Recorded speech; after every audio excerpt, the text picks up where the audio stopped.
सर्वांना नमस्कार. जगातील सर्वात मोठी लोकशाही राज्य असणारा आपला भारत देश, रोमांचक स्पर्धक स्पर्शदायक विज्ञान असणारा आपला भारत देश, हजारो वर्षांपासून तेजस्वी परंपरा लाभलेला व सत्यमेव जयते हे ब्रीद वाक्य असलेला भारत देश. हो, आपल्या भारत देशाच्या विजयाची पताका उंचावून हिमालयावर दिमाखात खडा आहे तो भारत देश.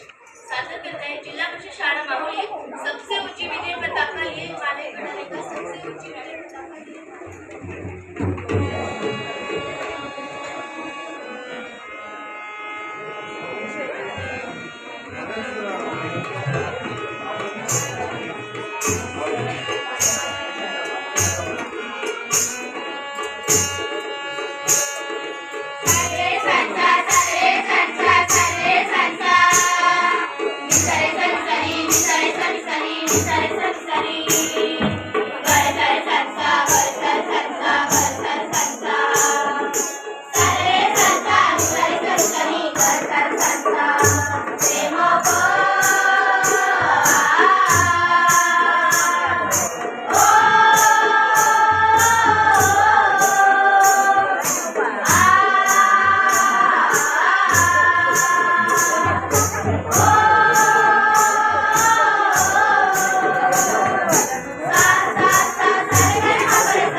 देश